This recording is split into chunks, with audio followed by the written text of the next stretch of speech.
오늘 세 번째 날 또 오직 예수의 신앙이라는 말씀으로 유기성 목사님께서 말씀 전해 주시겠습니다. 우리 다시 한번 환영의 박수가 할까요? 예, 같습니다. 네, 감사합니다. 우리 주일 예배에 말씀을 전하게 돼서 특별히 더욱 감사합니다. 여러 사정 때문에 부흥에 올 수 없으셨던 분들도 오늘 주일 예배 드리러 오셔서 직접 말씀을 함께 나눌 수 있게 된 것도 감사하고, 또 우리 중고등부 학생들도 아마 여기 함께 예배한 거 보니까 그것도 너무 감사하고, 우리 중고등부 학생들 부모님 따라온 초등학교 학생들도 좀 있어 보이는데 제 마음에 정말 함께 이렇게 말씀을 나눌 수 있는 게 너무 큰 기쁨입니다. 저는 이번에 50주년을 맞은 우리 여수 성동교회 빌립보서 말씀을 가지고 4번 말씀을 전하고 오늘 세 번째인데요. 빌립보서 말씀을 가지고 나누려고 하는 가장 중요한 메시지는 도대체 사도 바울은 예수님을 어떻게 믿었을까 하는 겁니다. 우리가 다 예수님을 믿잖아요. 근데 예수님을 믿어도 바로 믿어야 하는데 기준이 성경이거든요. 그러니까 사도 바울이 예수님을 믿은 것을 가지고 내 믿음과 한번 비교해 보자는 겁니다. 사도 바울이 예수님을 믿은 그 모습이 내 모습과 같은지, 만약에 다르다면 왜 다른 건지, 어떻게 하면 성경이 말하는 대로 예수님을 믿을 수 있겠는지를 이번 부흥회 때 여러분들과 4번에 걸쳐서 나누고 있습니다. 저는 어릴 때부터 교회에서 자랐습니다. 아버님도 목사님이시고 또 저도 이제 목사가 될 사람이었습니다. 그러니까 매주 교회에서 예배드리고 교회 모든 집회에 다 참석하고 또 교회에 열심히 봉사도 하고, 그러니까 예수를 잘 믿은 거죠. 어려서부터 예수를 잘 믿는다 그러면 저 같은 사람을 빼놓고 말할 수가 없겠죠. 그런데 솔직히 저는 신앙생활이 굉장히 답답했어요.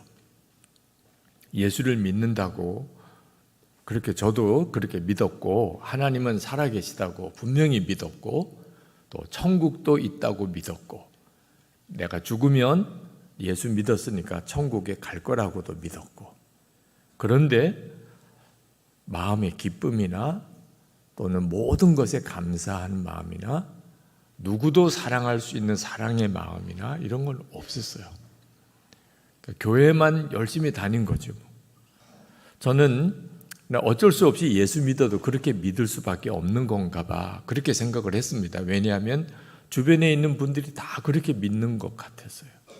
어른들도 그러신 것 같고 저희 친구들도 다 그런 것 같고, 그러니까 교회 다니는 것이 예수 믿는 거지 이 정도만 생각을 했었어요. 근데 아니라는 것을 깨닫게 된 거예요. 이번에 빌립보서를 읽으면서 이미 2번 말씀을 드렸는데, 예수님을 믿는 것이 그냥 교회만 다니는 게 아니었던 거예요.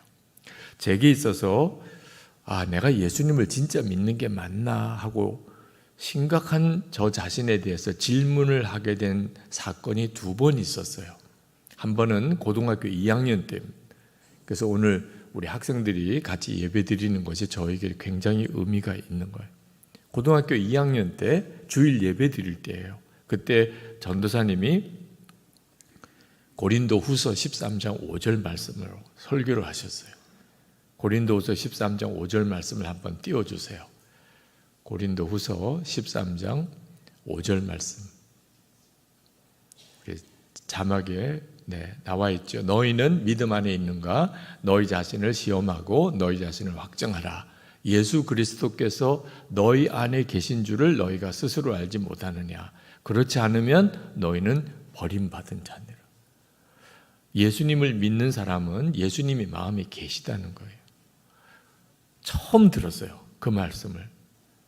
저는 얼마나 놀랐는지 몰라요. 교회만 다니는 게 예수를 믿는 게 아니구나. 예수님이 마음에 계신 거구나. 그런데 문제는 제 안에 예수님이 계시다고 믿어지지가 않는 거예요. 예수님이 내 안에 계시다고? 그럼 믿어지지 않는다는 말은 안 계신다는 뜻이잖아요. 그러면 나는 예수 믿는 사람도 아닌 거잖아요. 목사 아들이고 늘 교회에서 살았고 나도 목사가 될 사람인데 예수님이 내 안에 계신가? 이건 정말 저에게는 엄청난 충격이었어요. 그러면 나는 구원도 못 받은 사람인가? 그 전도사님하고 상담을 하고 전도사님은 계속 제 안에 계시다는 거예요. 예수님이. 예수님이 내 안에 안 계신지 계신지 내가 알지 어떻게 그 전도사님이 알아요. 근데 그 전도사님에게 제 안에 안 계신 것 같습니다 라는 말을 못 하겠는 거예요. 만약에 제 안에 안 계시다는 걸 소문 다 나면 아버님도 심각한 문제예요. 저도 신학교 못 가요. 제가 목사가 안 되면 무지 매 맞고라도 가야 된대. 그러면서 어떤 목사님은 신학교 안 가서 저렇게 어려움을 겪다가 나중에 가서야 나이 들어서 신학교 가셨고 어느 목사님도 그랬고 이거 신학교 안 가면 하나님 앞에 매 맞고 가야 되는데 예수를 내가 안 믿는다는 것 자체가 근본적으로 신학교도 못 가는 거잖아요. 그때 그 제 마음의 충격과 혼란은 아마 여러분들이 잘 이해하기 어려울 수도 있어요. 지금 여러분 중에도 내가 예수 믿는 거 맞나? 예수님이 진짜 내 안에 계신가? 그 점에 대해서 확실하지 않으신 분들도 있으실 거예요. 이거 해결해야 하는 문제. 두 번째, 제가 예수님을 진짜 제대로 믿는지 충격을 받은 사건이 목사가 되고 난 다음입니다. 목사가 되고 난 다음에 이제 군목 훈련을 받을 때예요. 군목 입대를 했는데 훈련 받다가 다리가 부러져서 중상을 입고 수술을 받아야 되는데 장애인이 된다는 거예요. 저는 상상해 본 적도 없어요. 제가 장애인이 될 거라는 걸. 근데 군의관이 장애인이 될 거라는 거예요. 그때 저는 저희 아버님을 찾았어요. 수원에서 목회하시는 저희 부친이 거기서 목회하셨는데 아버님에게 어떻든지 연락을 드려서 제가 군인병원이 아닌 좀 좋은 병원에서 제대로 수술을 받게 해줄 수 없을까. 그냥 온통 저녁 내내 연락을 드리려고 전화번호로 쪽지를 써서 전화 좀 해달라고 주변 사람들에게 부탁도 하고 아무런 연락이 안 되는 거예요. 그리고는 이제 내일 아침이면 수술을 받아야 되는 거예요. 그때 하나님 생각이 그때 나는 거예요. 하나님 생각. 하나님, 저는 목사예요. 그러니 어떻게 하나님을 안 믿을 수 있었겠어요? 그렇지만 저는 제가 장애인이 될 절박한 처지에 처했을 때 하나님을 찾기보다 아버지를 찾았어요. 아버지를.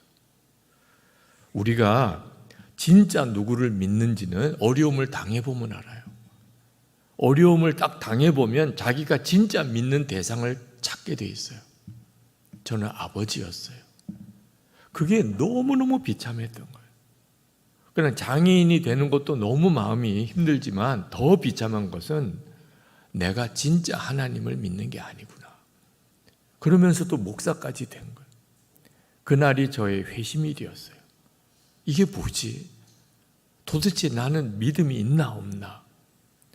그때 하나님이 저에게 회개의 문을 터뜨려 주시고 그리고 그때 예수님을 정말 제 인격적인 구주로 영접하고 그리고 저는 하나님 앞에 제 오른쪽 다리를 바치겠다 그랬어요. 주의 종이 되는데 장애인이 훨씬 좋을 것 같더라. 그 자세한 내용은 이미 여러 번 간증을 했었기 때문에 여러분 중에도 아는 분들이 계실 거고 예수님의 사람 제자 훈련 교재에도 나옵니다. 하여튼 저는 예수님을 진짜 믿는다는 게 정확히 뭔지 모른 채 어린 시절을 자라고 목사까지 되었어요.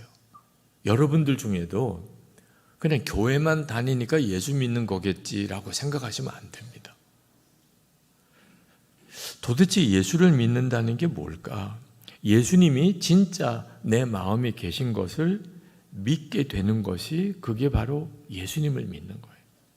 자, 여러분에게 예수 믿은 지 얼마나 되시냐고 물어보면 계산이 금방 나오실 거예요. 뭐 10년 됐습니다. 5년 됐습니다. 뭐 저는 어릴 때부터 믿었습니다. 저는 뭐 어머니 때부터 믿었습니다. 그런데 예수님과 친밀히 동행한 지는 얼마나 되셨습니까? 이렇게 물으면 아마 대답하기가 좀 곤란하신 분들도 있을 거예요. 한 번도 생각을 안 해본 거예요. 내가 교회 언제부터 다녔냐? 그거는 계산이 딱 나와요.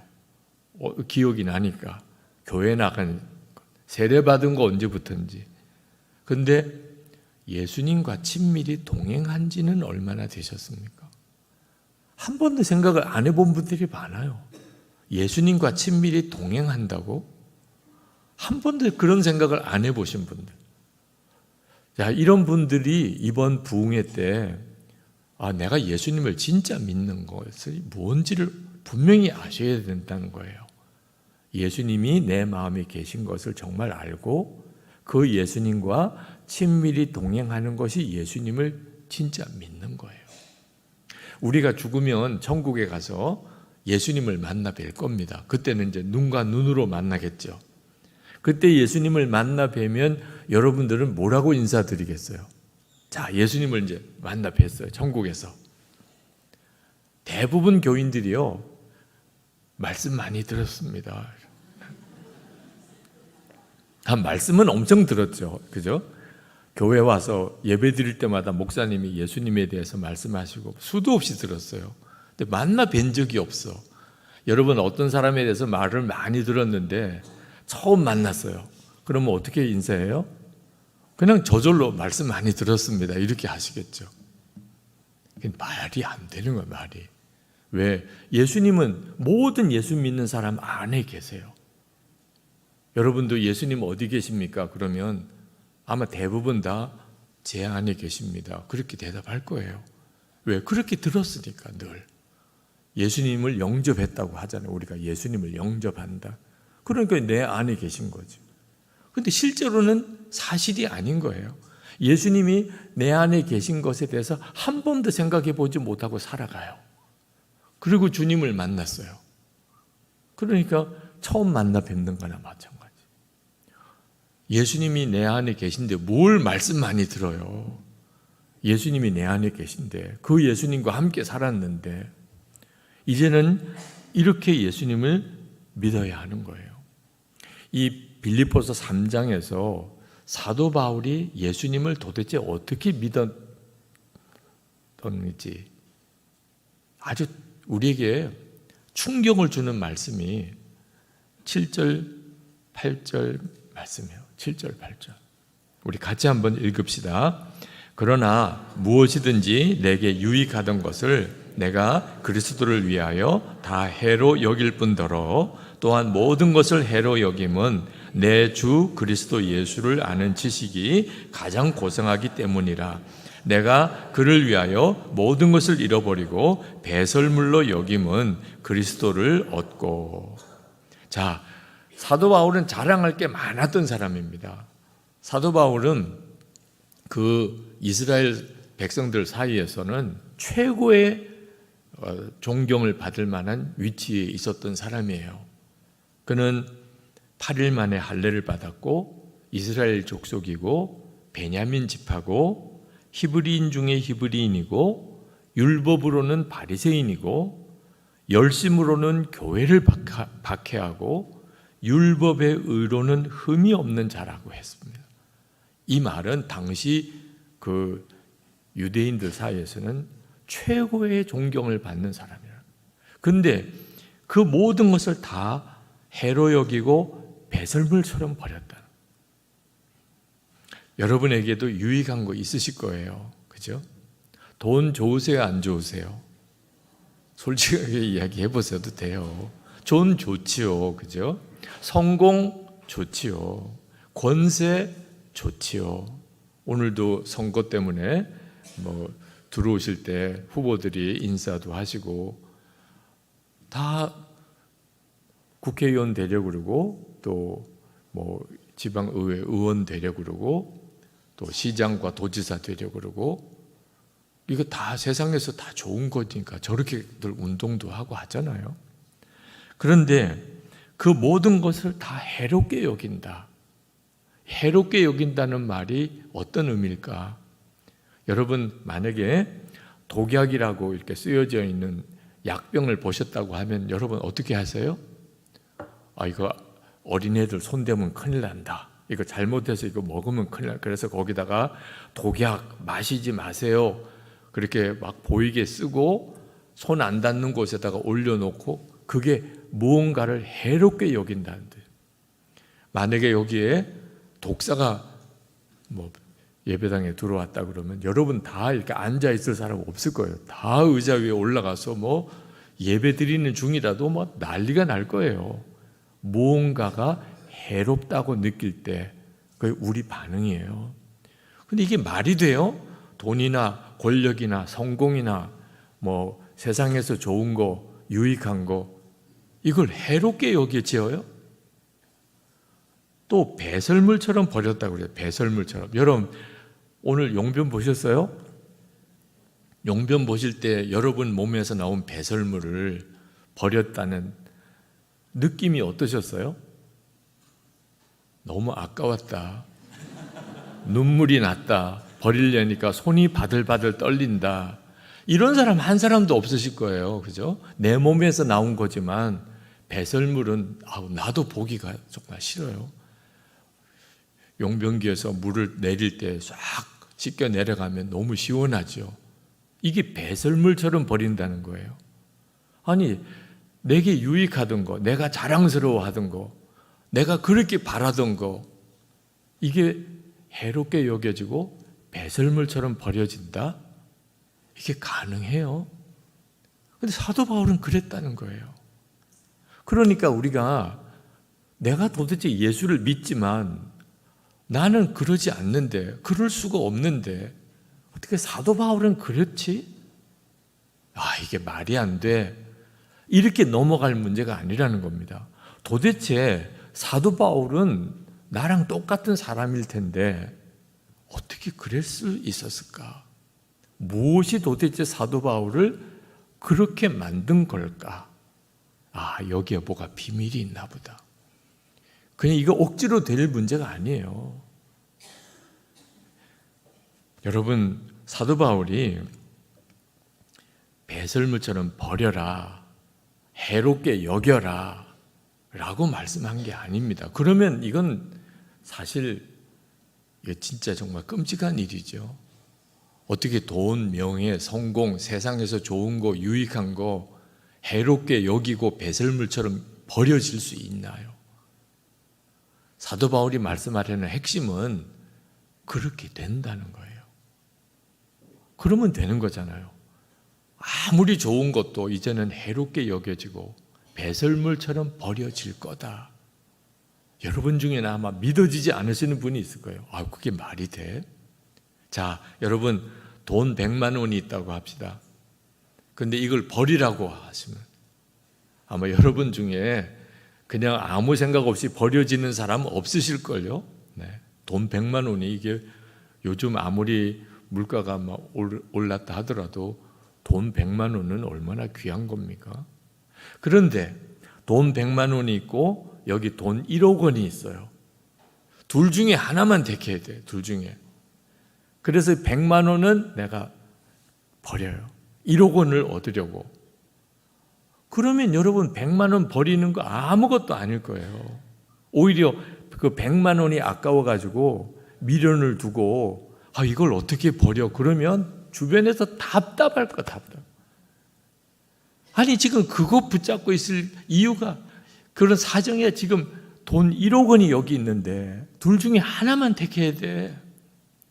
사도 바울이 자기가 세상에서 누리던 그 모든 유익하던 것들을 다 해롭게 여기고 배설물처럼 버렸다는 건 그렇게 되어졌다는 거예요.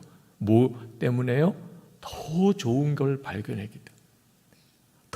비교도 할 수 없이 좋은 것을 그가 찾았기 때문에.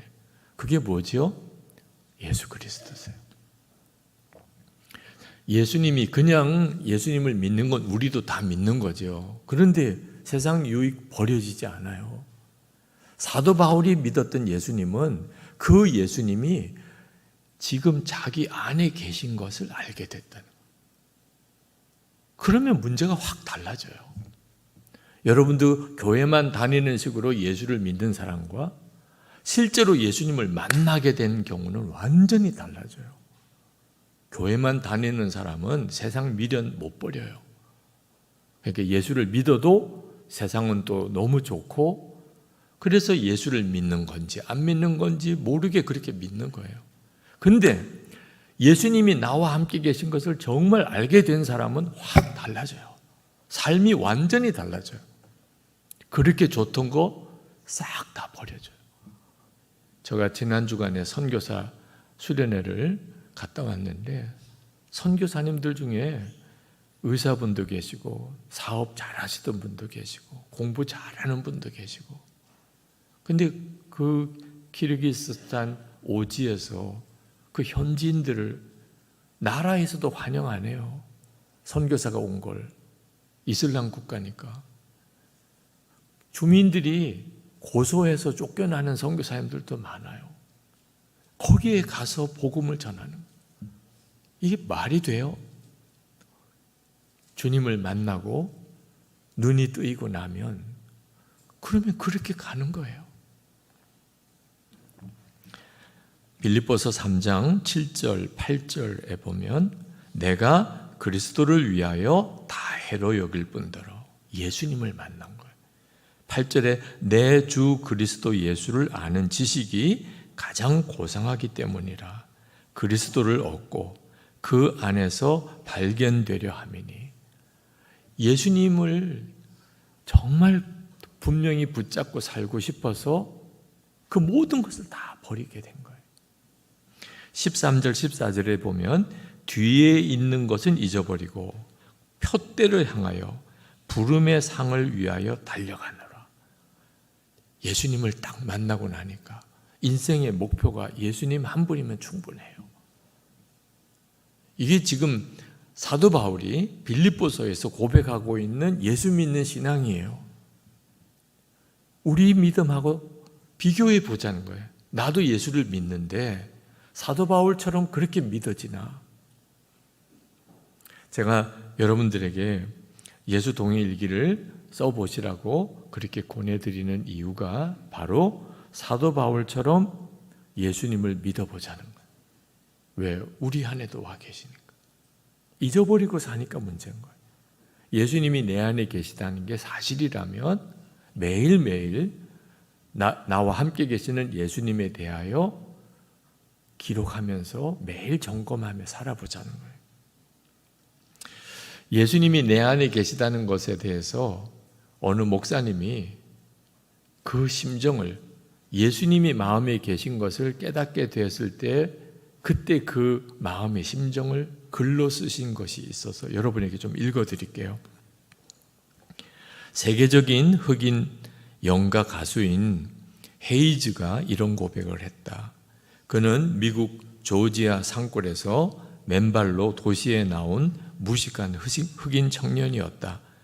목소리가 좋다고 해서 교회 찬양대에 섰는데 그 덕으로 어느 부자 의삿집에 점심 초대를 받았다. 그 집에서 헤이즈는 처음으로 축음기를 보았고 그 축음기로 당대의 명성이 높았던 카루소의 노래를 듣게 되었다. 그 순간을 헤이즈는 이렇게 회상하였다. 카루소의 노래를 듣는 순간 내 가슴에는 요란한 종이 울리기 시작했다. 그리고 내 가슴에는 카루소로 가득 차 있었다. 저 지평선 너머에서 나를 부르는 소리가 들렸다. 나는 그 이후 카루소에게 미쳐 살았다. 카루소가 나를 끌고 갔다. 카루소처럼 말하고 카루소처럼 행동하고 카루소처럼 노래를 불렀다.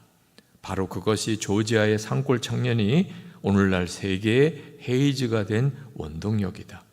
이런 헤이즈와 같은 경험은 누구에게나 있다. 나도 어렸을 적에 내 가슴 속에는 성복이 누나가 살고 있었다.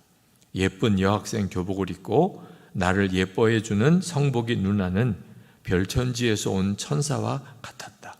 그 누나에게 잘 보이려고 나는 열심히 코를 닦았었다. 그러다가 또 국민학교 5학년 때쯤에는 내 가슴 속에 윤숙이가 살게 되었다. 윤숙이에게 잘 보이려고 다리 위에서 뛰어내리기도 했는데 윤수기 때문에 공부도 더 열심히 했다. 그러다가 또 내 가슴 속에는 톨스토이가 살게 되었고 데미안이 살게 되었으며 다시 도스토옙스키가 혹은 슈바이처가 살다 가곤 했다. 참 많은 사람들이 내 가슴 속에 사라졌다. 지금 아내인 이내도 사라졌고 또 어떤 소녀도 어떤 여인도 살곤 했다. 그러던 어느 순간인가 내 가슴 속에는 헤이즈의 가슴에 살던 카루소보다 더 강한 힘찬 종이 울리게 되었고 나는 내 가슴에 새로운 주인을 맞아야만 했었다. 그는 방황하던 내 가슴에 깃발을 꽂아 주었다. 그는 목마른 내 가슴에 샘물이 되었다. 그는 아내 이내보다도 내 아이들 석경이와 뚜기보다도 더 강하게 내 삶을 이끌어갔다. 내 속에서 일어나는 수많은 욕심도 그를 바라보던 눈 녹듯이 쓰러지고 말았다. 내 속에서 번뜩이던 미움의 비수조차도 그의 말을 듣노라면 솜방망이처럼 부드러워지고 말았다. 정욕의 불길도 그의 진실 어린 눈동자 앞에서는 거룩한 감동이 되고 말았다.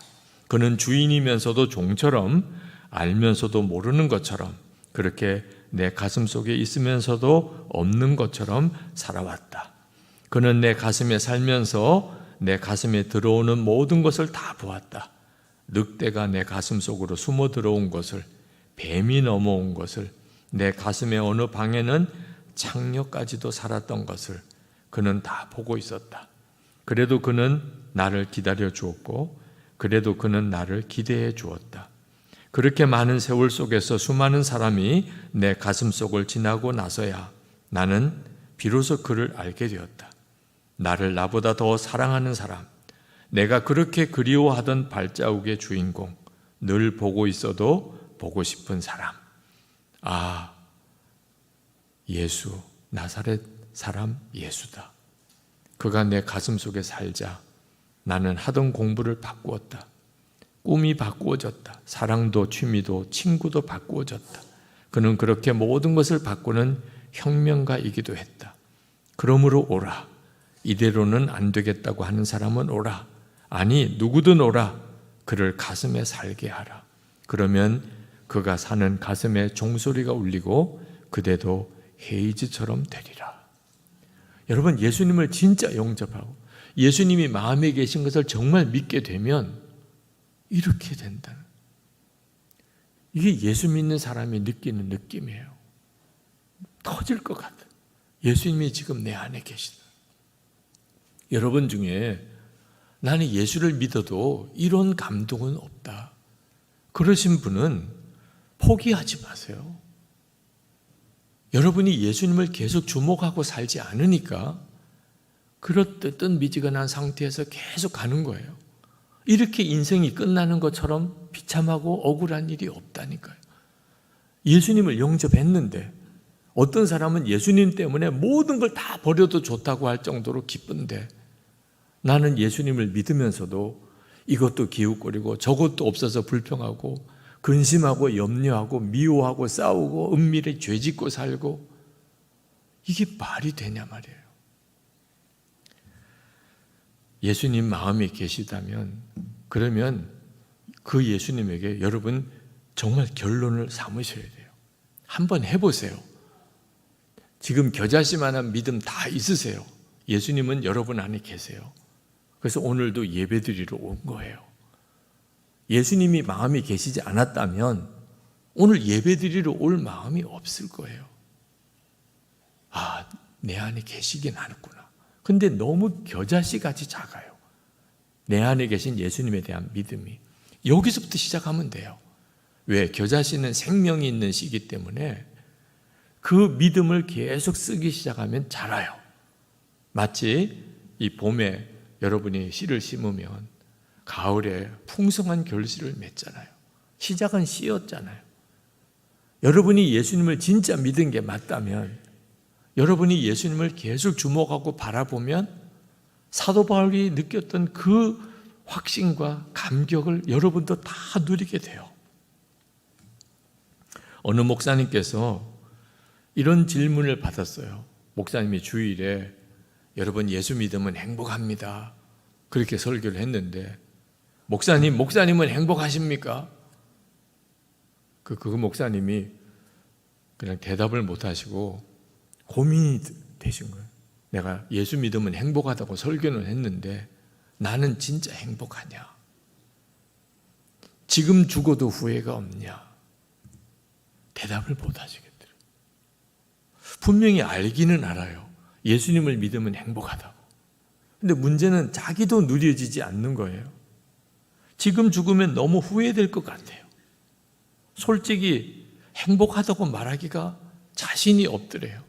왜 그럴까? 그 목사님이 엄청 고민을 하셨어요. 왜 그렇지? 그리고 깨달아지는 것이 있었어요. 목회가 바쁘다는 핑계로 설교 준비해야 되죠. 신방해야죠. 교회 여러 가지 모임들 주관해야죠. 또 여러 가지 모임들에 참석도 해야죠. 너무 바쁜 거예요. 그러다 보니까 정작 예수님을 바라보고 주님을 생각하고 주님께 순종하는 주님과의 예수님과의 관계를 소홀히 하게 된 거예요. 주의 일은 열심히 했어요. 그런데 예수님과의 관계는 소홀히 하게 된 거예요. 그러다 보니까 예수님이 나를 행복하게 해주는 것에 대해서 전혀 느낌이 없는 거예요. 그러니까 이 목사님이 예수 동의 일기를 쓰게 된 간증하실 때 하신 이야기. 아, 이랬다면 큰일 나겠구나. 내가 예수님이 나와 함께 계신 것을 항상 바라보고 살지 않으면 아무리 목회 열심히 해도 마지막에 가서는 큰일 나겠구나. 일본 어느 선교사님 부부가 예수 동의 일기 쓰는 것 때문에 부부 싸움을 하셨어요. 그 여선교사님 사모님은 일기를 쓰자. 남자 선교사님은 바빠 죽겠는데 지금 무슨 일기까지 쓰냐. 그래서 저를 만났어요. 제가 남자 선교사님한테 일기 쓰시라고 그렇게 말씀을 드리는 게 지혜로운 일이 아닐 것 같더라고요. 그래서 그냥 그 선교사님하고 어떻게 요즘에 사역하시는지 말씀해 달라고 부탁을 드렸더니 막 열심히 이야기를 해주세요.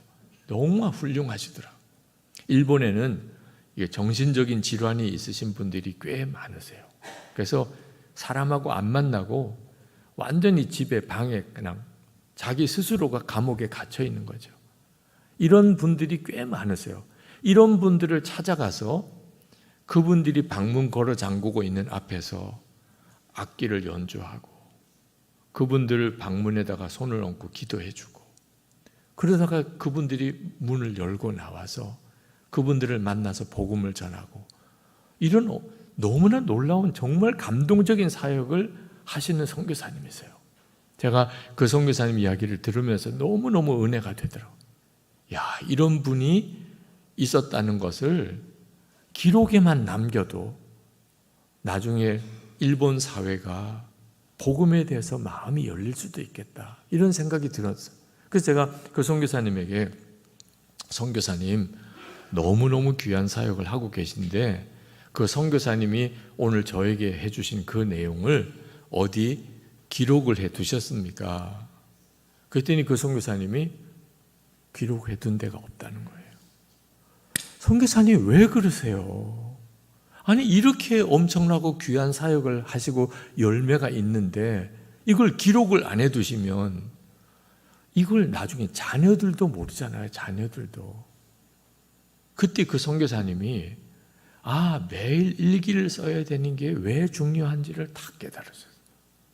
일기를 쓴다는 것이 이게 바빠서 일기를 왜 써? 이 문제가 아니구나. 오늘 하나님이 주신 은혜 이걸 일기로 써라. 그건 10년이 지나도 자녀들 대에 가서도 다른 일본 사람들에게도 다 하나님이 주신 은혜를 다 나눌 수 있는 엄청난 도구잖아요. 여러분들도 은혜 받으신 경험들 있으실 거예요. 지금까지 살아오는 동안 예수를 믿게 된 계기도 있으실 거예요. 주님이 말씀의 은혜 주신 게 아마 한두 건이 아닐 거예요. 근데 기록해 두셨습니까? 오늘 예배 드리면서 하나님이 주신 은혜가 혹시 있으시다면 이걸 일기로 기록해 둔 사람과 아닌 사람은 주님이 주시는 은혜가 열매가 달라요. 여러분 일기를 귀찮게 해드리려고 쓰라고 한 거 아니에요. 여러분들 힘들게 하느라고 쓰라고 하는 것도 아니에요. 하나님이 주시는 은혜를 여러분 돈이라면 얼마나 아깝게 생각하겠어요. 돈은 얼마나 챙겨요. 돈이 얼마나 있는지 없는지 얼마나 확인하고 사세요. 근데 하나님의 은혜는 비교가 안 된다니까 돈하고. 돈은 그렇게 꼼꼼하게 챙기면서 은행에다가 저축도 하고 하나님이 주시는 은혜는 왜 그렇게 다 흘려버리나요? 오늘 주신 은혜 내일이면 다 잊어버려요. 여러분 오늘 받은 은혜 아마 오늘 밤에 잠을 자고 나면 다 잊어버릴 거예요. 제발 이렇게 살지 말자는. 그러니까 예수님을 믿어도 내가 믿는지 안 믿는지 답답하게 사는 거예요. 저는 어린 시절에 아버님이 목회하는 게 어려우셨어요. 제가 어릴 때 그걸 다 보고 자랐어요. 그러니까 어머님은 제가 신학교 다닐 때 돌아가셨어요. 너무 고생스러운 일을 많이 겪으시다 보니 제가 군목 훈련 받다가 다리가 부러져서 장애인이 될 위기에 빠졌어요. 어느 교회에서도 저를 부목으로 써주시려고 하지 않았어요. 3개월 동안 계속 기도만 하고 하나님 저를 어느 교회로 보내실 겁니까? 하나님 저를 부르셨는데 다리가 아파서 저를 써줄 교회가 없습니다. 그리고 3개월 동안 기도만 했던 기간도 있었습니다. 군인병원에서 3번이나 다리 수술을 했습니다. 하나님이 저에게 석사학위를 바치라. 그래서 저는 석사학위도 없어요. 대학원 졸업도 못했어요. 선한목자교회 부임해서 감당할 수 없는 예배당 건축 부채 문제를 끌어안아야 됐어요. 제 아내가 암 수술을 받으면서 죽음의 고비를 넘어가야만 했었어요. 이런 일들이 저의 삶 속에 크고 작은 어려움들이 저에게도 엄청 많았어요. 그런데 감사한 것은 주님이 함께 계신 게 믿어지니까 힘들어요, 죽겠어요, 못하겠어요, 답답해요 그러지 않고 어떻게 하면 예수님을 기쁘시게 해드릴까? 지금 이 상황에서는 어떻게 하면 예수님이 기뻐하실까? 그 생각만 하고 살았던 거예요. 그리고 그것을 일기로 썼어요. 그리고 지금 여기에 여러분 앞에 이렇게 서 있는 거예요. 여러분도 예수님을 진짜 붙잡으세요. 여러분의 매일의 삶 속에 오직 하나만 생각하시면 돼요. 예수님이 나와 함께 계시다면 나도 예수님을 기쁘시게 해드려야지. 예수님이 어떻게 하면 기뻐하실까? 그 생각만 하고 한번 살아보세요. 그리고 그것을 일기로 꼭 써보세요. 그렇게 1년을 살고 2년을 살고 주님 앞에 갈 때까지 살아보세요. 사도 바울의 고백이 남의 고백이 아니에요. 할렐루야. 우리 여수 성동교회 성도 여러분들이 진짜 오직 예수의 믿음으로 그렇게 살면서 여러분을 통하여 주변에 있는 많은 사람들이 다 예수를 믿게 되는 역사가 있게 되기를 축복합니다.